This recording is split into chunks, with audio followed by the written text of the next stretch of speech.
Part 1.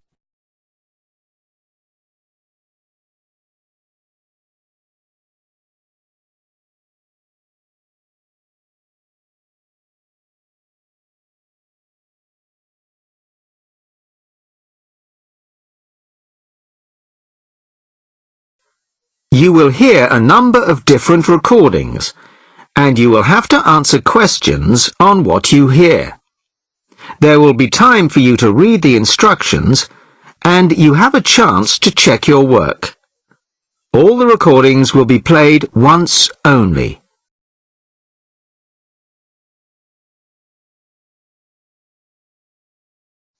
You will hear a new student on a short summer course getting information from the college receptionist.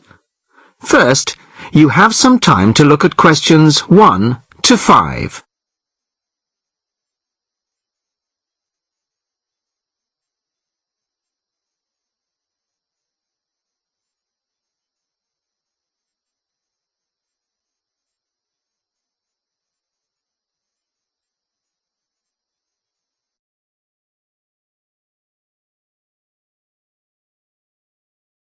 Now the test will begin.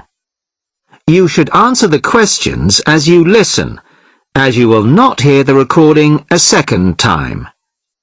Listen carefully to the first part of the conversation and answer questions 1 to 5. Sorry to keep you waiting. Okay, here's the information you need. On the first page, there's some info about the college, the facilities, the courses on offer, etc. Then, on these blue pages here, there's an outline of the social activities. You see there, okay? Yes. Now this part of the booklet here, the yellow pages, that's the main program starting at 9 a.m. tomorrow. 9 a.m., okay. So all the new students will be gathering in Herville Hall at 9 o'clock. Sorry, where? Herville Hall. I'll spell it for you. It's H-E-R-V-I-L-L and then H-A-L-L for hall, of course. It's the big white building by the entrance. Okay, I've seen it. Right. Anyway, you'll be in there for an hour. First, the Director of Studies will explain the various courses we offer and the requirements for them.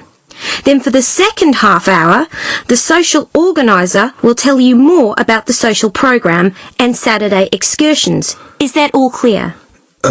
Yes, I think so. Then where do I go after that? Yes, okay. After the talks in the hall, there's a break. And then at 11:15, go to classroom 4 to have a placement test. 11:45. This placement test is to find my level in English? Exactly. Then, after the test, all the new students are invited to a special welcome lunch. In the cafeteria? No, not for the welcome lunch. It's in a restaurant near the school, an Indian restaurant. Oh, okay. I don't think I've ever tried Indian food. Do you like spicy food? Yes, I do. Then you'll love Indian. Before you hear the rest of the conversation, you have some time to look at questions 6 to 10.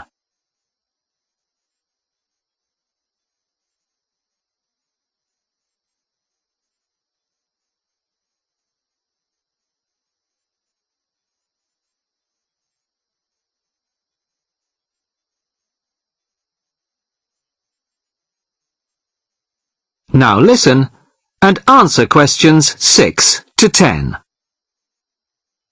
So, where's the Indian restaurant? Don't worry, it's really easy to find. Have you got that map I gave you? This one? Yes, that's it. See here, the main entrance to the school? Yes? Well, don't go out of there. There's a smaller entrance here, round the back. Oh, yes, I see. Okay, so you go out of there, past the phone box, and then turn right into this road here, the one that goes along the side of the park. You'll see a supermarket on the left, and then it's just after that on the right. It's quite a big place. You can't miss it. Okay. And one more thing. Is there a post office near here? Post office? Oh yes, of course. Just the other side of the park. Go through the middle of the park and it's there by the park entrance. Thanks a lot. You're welcome. Oh, there's a good cafe near here too. Very popular with the students. Just there. You go out of the main entrance into Varley Road, then turn left at the bank and it's at the end of the street. They do amazing coffee. That's great. Thanks very much. No problem. Enjoy your course. Thanks again. Bye. That is the end of part 1. You now have half a minute to check your answers.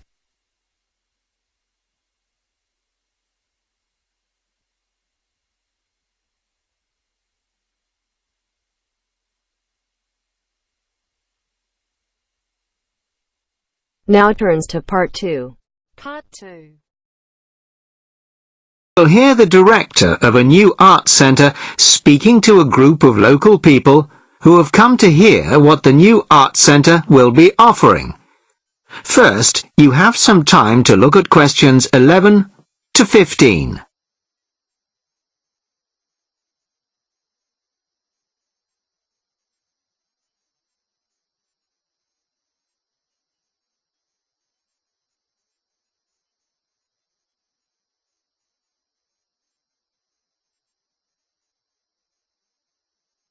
Listen carefully to the first part of the talk and answer questions 11 to 15.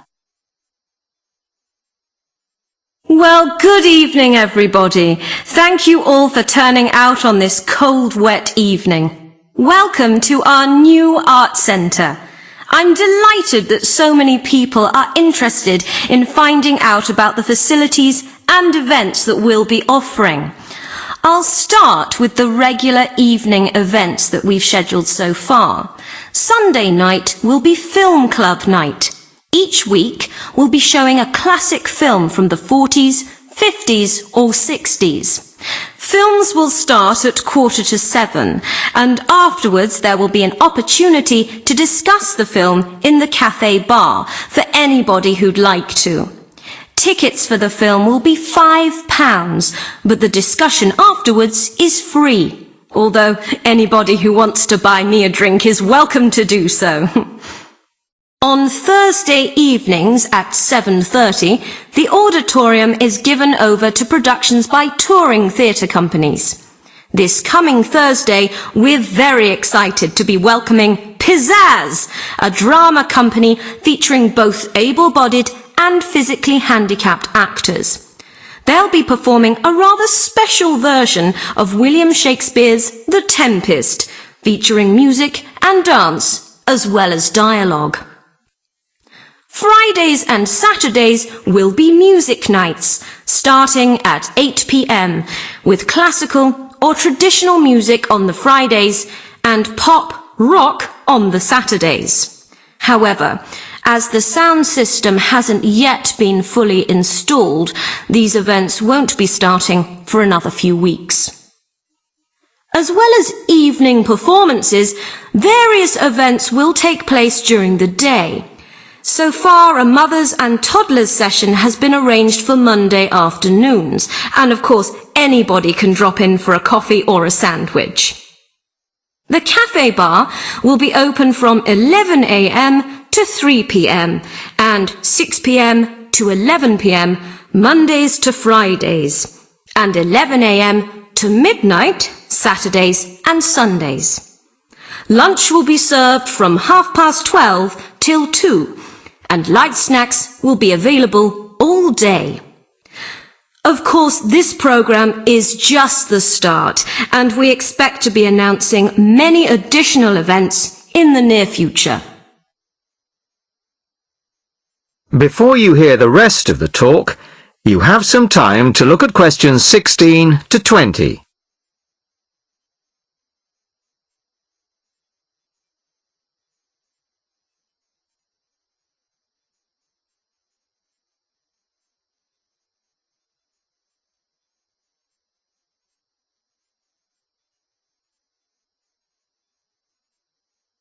Now listen and answer questions 16 to 20.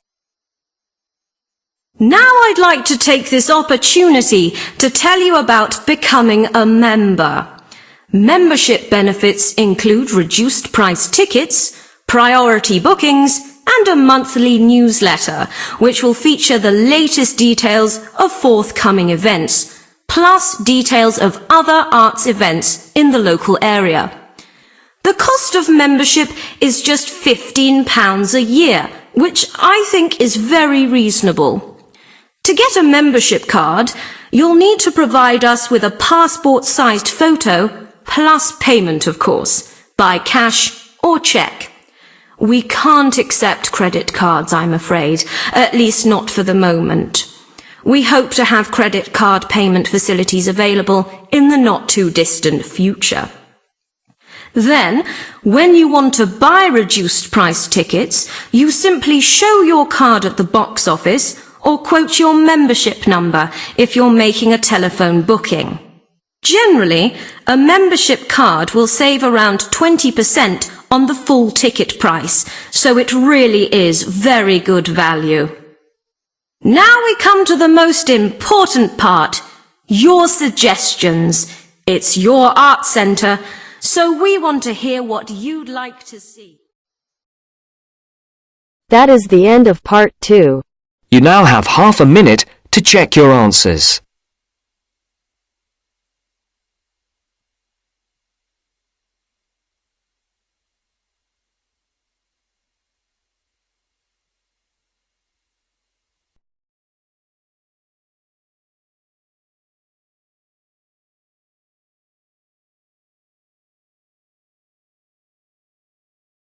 Now turns to part 3. Part 3.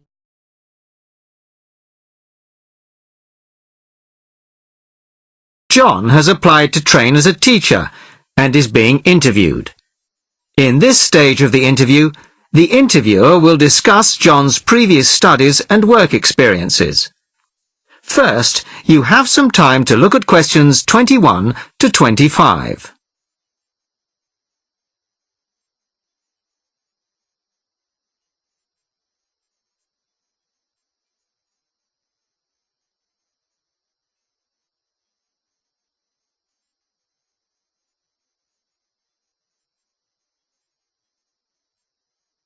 Listen carefully to the first part of the conversation and answer questions 21 to 25.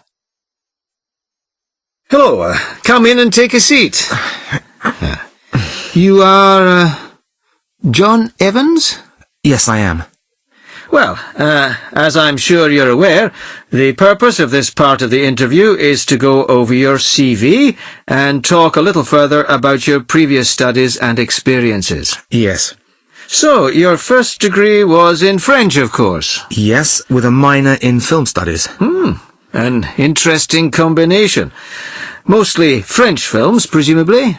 Well, European cinema in general, but with a bias towards French cinema. Ah, and your degree took 4 years? Yes. In the third year, I was an exchange student at Bruges University in Belgium. I was there for a full academic year, 9 months. Right. Well, you graduated 2 years ago, and then you took some time out, as it were. Yes, I spent 6 months as a volunteer working on restoring historic buildings in France. Oh. Was that with a well-known organization? They're called Restoration Vacations here, but they operate under different names in several countries. I think they're quite well known. So, it was a 6-month vacation, really? No, I went for a week, but really liked it, and I got asked to stay on as a translator. Because I could speak French quite well, it was my job to liaise between the owners of the buildings and the English-speaking volunteers. That must have been a very enjoyable experience. Before you hear the rest of the conversation, you have some time to look at questions 26 to 30.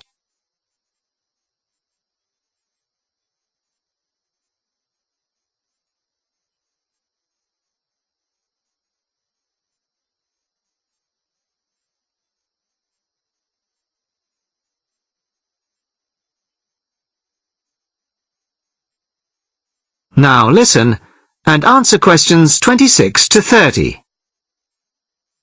Well, it was certainly a very enjoyable experience to begin with, but after the first 3 months or so, I actually got a bit bored. I was talking about the same things every day. Bricks, cement, window frames, that kind of thing. It wasn't really stretching my French.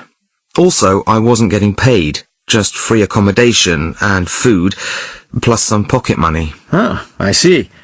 So then you started working for a bank in Paris, BCFC, I think. Yes. Were you doing entirely translating again? Well, translating was the major part of it, mostly from English into French this time. Official documents, letters, that kind of thing. Much more challenging. But I was also in charge of coordinating the translation work going on in the bank's offices in Switzerland, Belgium, and other parts of France. What did that involve? It was simple, really. I just had to keep track of what had been translated in each office, to save wasting time having the same document translated twice in different offices. So, you stayed there for a year and a half, and then you left. Why was that? Simple, to apply for this course. I see. Why give up a secure job in Paris to train as a teacher here? I've always imagined that I'd be a teacher, really. I loved being in Paris, but I wouldn't want to spend the rest of my life working for a bank. Do you think your experiences in France will help you as a teacher of French? It certainly helped my French, and my experiences certainly gave me a much better understanding of French culture, although that may not be of enormous use when it comes to standing up in front of a class of British 13-year-olds. Perhaps not. Thank you very much. The next stage of the interview will be conducted by my colleague in room 202.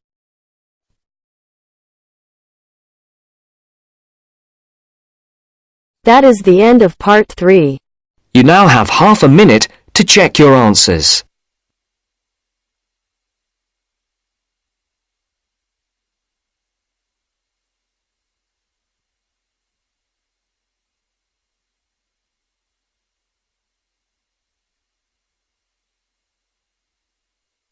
Now turns to part 4.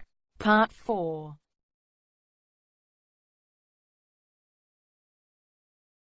You will hear a talk about the Kentish pipe, a 17th century musical instrument. First, you have some time to look at questions 31 to 40.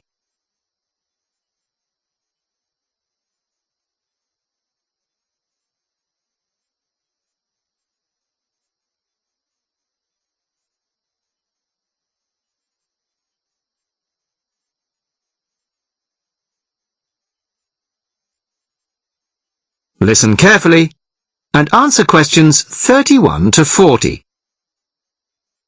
Good evening. I'd like to introduce Geoffrey Rourke of the Early Music Foundation.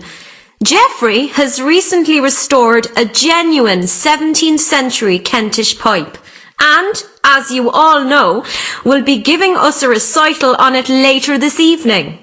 But first, he's kindly agreed to talk to us about this exciting and little-known instrument. Thank you very much. I'd like to begin, if I may, by talking to you about the rather unusual construction of the Kentish pipe. The main part of the instrument, as you can see, is a long, straight wooden tube, which we call the chanter. This one is in beech wood, but other woods were used. At one end there is the air bag. This rests under the arm of the player, like this. The blowpipe that inflates the airbag is quite long and bends round the front of the body to be inserted in the mouth of the player, like this. You see, the flexible nature of this tube is a unique feature of the Kentish pipe.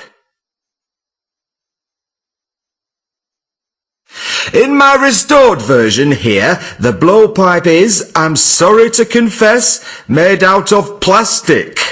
In the original version, it would have been made out of leather using an elaborate stitching and waxing technique. However, the skills required to do this have now been lost. Good old plastic was the only alternative we could come up with. The airbag is obviously a modern replacement too. This time it is made out of leather, and as far as we can be certain, is likely to be pretty much identical to the original. A particularly soft and supple yet strong leather is required. Ordinary shoe leather would start to crack in no time. The main pipe, or chanter, is original of course, as its rather battered appearance makes obvious, I would imagine. But it still sounds pretty good after nearly 400 years. We can't actually put a precise date on it, because the maker kindly inscribed it for us. Just here. You probably can't see it. JD, the maker's initials, and the date 1634. The most recent feature is the reed, the part that actually makes the noise. Although probably identical in every way to the original, it is in fact a piece from a plant picked yesterday morning by my son by the river near our house. So, that's the construction. But why bother with the bag, you may be wondering? Why not just blow directly into the pipe? Well, you can play the instrument that way. You can just detach the bag like this and blow into this hole here. But you need a lot of breath to do it. Much more than, say, a flute or clarinet. After a few notes, you have to stop to take a breath. The bag allows the player to breathe while continuing to play. This meant that music for the Kentish pipe could be loud and fast, the way they liked it in Kent in the 17th century, no doubt. So, we have the pipe, but unfortunately, we don't have the music. Not a single piece of music written specifically for the Kentish pipe has been found. Luckily, some of my colleagues from the Early Music Foundation have adapted some traditional music from the period for the Kentish pipe, and we hope this will closely reflect the impression performances on the original instrument would have made. During the recital, I'm also going to play some modern pieces, ranging from rock to classical. And I hope you'll agree with me that the instrument can bring its own special character to familiar tunes.